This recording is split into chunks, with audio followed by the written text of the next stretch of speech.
a guitar lesson.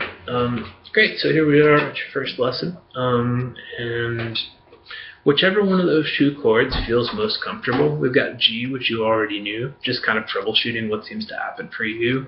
A lot of the time you reach to do it with your first finger and then go okay this finger, and then it's your tendency to have your first finger like a few strings down towards the ground, when where we want it is right on the next string down. And then it's your other tendency to put your ring finger on this, not the first string, but the second string, and it should be on the first string. So that's just some you-specific stuff. The first bunch of times you grabbed it, that's what you did.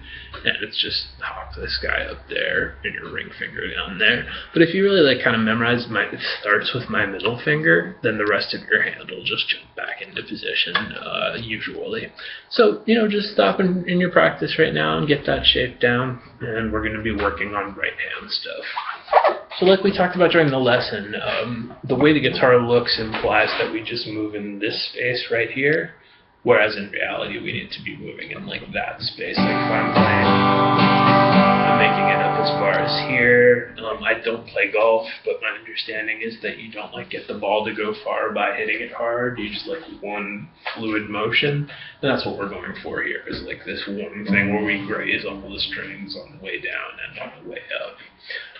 So totally, you were holding the guitar fine over here, and the situation over here was that, for starters, the way you were holding the guitar was ending up down too low, so we want to have it sitting in this juxtaposition, not that juxtaposition. And the thing with that, you can move your elbow.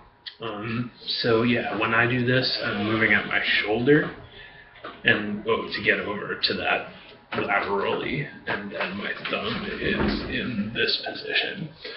But what you've been doing is going like this. And the problem with that is makes our fingers disappear behind the fretboard like that, sandwich up. So the short version is you just put you grab the guitar like that and then do stuff. If you get home and you feel like that's impossible, the way we tricked you into doing it is putting just all four fingers on one string, like including your pinky, and that'll naturally put your thumb in classical position, then start to make shapes from there. We squeeze with this part and this part. It's all good. So yeah, this kind of is all the way over there.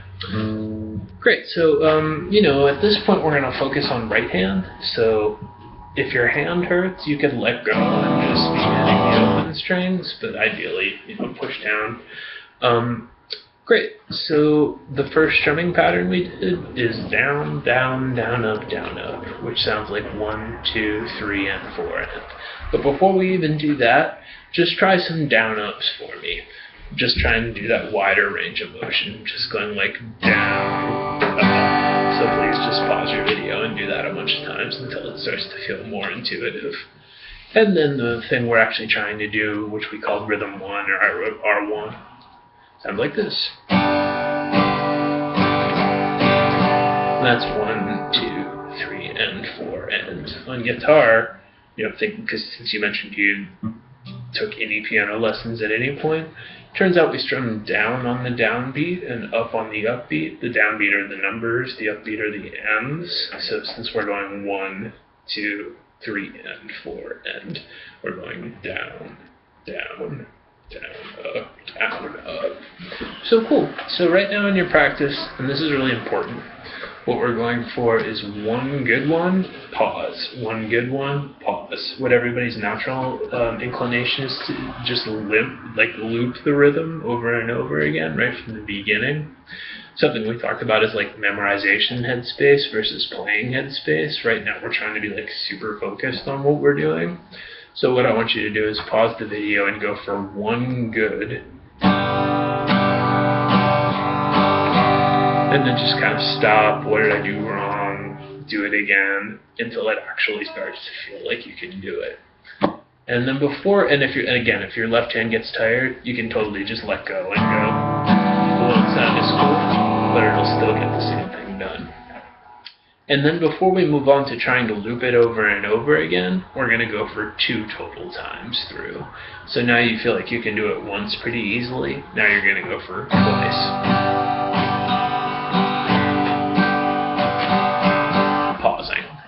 And that really, again, we're trying to be consciously focused, and that's the part where we really put it into your muscle memory. So please stop and get to where you can do it twice. Again, if your left hand gets tired, you can hit the open strings. And having done that, now try to do it a whole bunch of times until it starts to feel natural to play that strumming pattern. You can think of the first thing we do as like a wind-up, rather than just going down, like we go up and then down in slow motion. Cool. So there's your first rhythm. And what we're doing for each one of these rhythms is we're going to do 4 times G and then 4 times E minor, which is the only other chord we know. So here's me over here playing G, super close up, not here but here, and our first finger stays in the same place in both chords. So when switching to E minor, goes ring finger, does nothing, and then first finger scooches under there. Cool. So in your practice right now, without strumming or anything, just spend a really excruciating, 5-10 minutes or however long it takes of practicing that change. The most important thing is that you're focused on what you're doing. And then when you feel like you can do that, do single strums, just to make sure you're actually successfully getting the notes to ring out. And like we were doing during the lesson, if you're hearing the way to figure out what's wrong is to take through one string at a time. And there's 2 reasons a note won't ring out. 1, you're not pushing down hard enough. 2, your finger's touching more than one string. Like if I was accidentally on this string, it would go, and I'd need to get up off of that string. Cool. So what we're going for is we've just done the boring part. Now we're going to pretend that the song ends at the first strum of E minor. So you're going to go like G, second time, third time, last time. Just because we're zooming in on the hard part. And then when you do this, you'll already be good at the right hand part. So there's this concept of the open strum. The very last strum before I switched to the next chord, I'm actually hitting the open strings. If I zoom in on that, here's what I mean. And that's just how guitar playing sounds. So there's the good news, is you have 2 split seconds, not just 1 split second. So like in slow motion, that's like right there. That's when you do the chord changes during that open strum. So you get 2 split seconds to move. And that's just how a normal guitar playing sounds. Cool. So, what we're doing right now is just pretending that the song ends at E minor. If you want to do all 4 Gs, that's cool, or you can just go G once and then get to there. So right now we're zooming in on the hard part. You've already done this a bunch, you've already done the right hand part, so now we're going. And just pretending the song ends there, because that's really the hard part, is getting that quick enough. Awesome.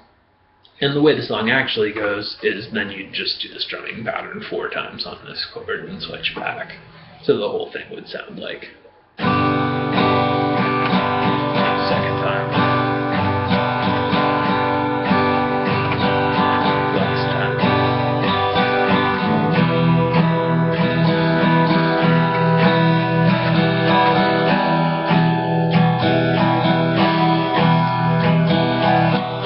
There's back to the beginning, and you will probably have to spend a second learning E minor back to G. But that'll be a lot easier because you already know that chord.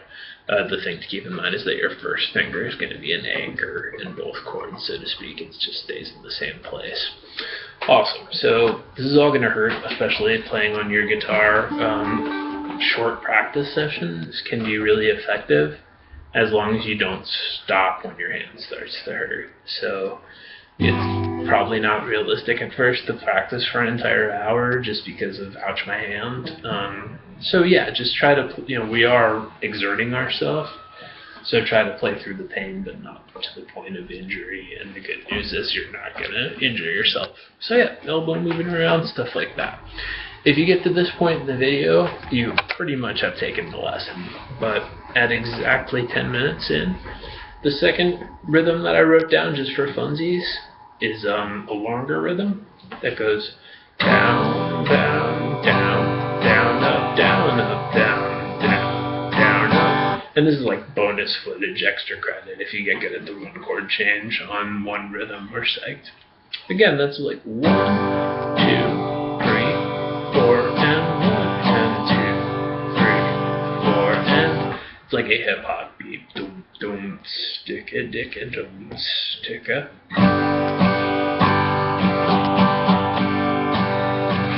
And only do that if the rest has already happened and you're feeling comfortable with that. That's what I wrote down as R2.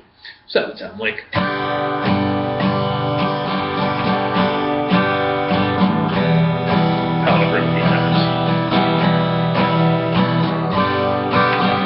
But anything you can do is good practice this time. So there you have it.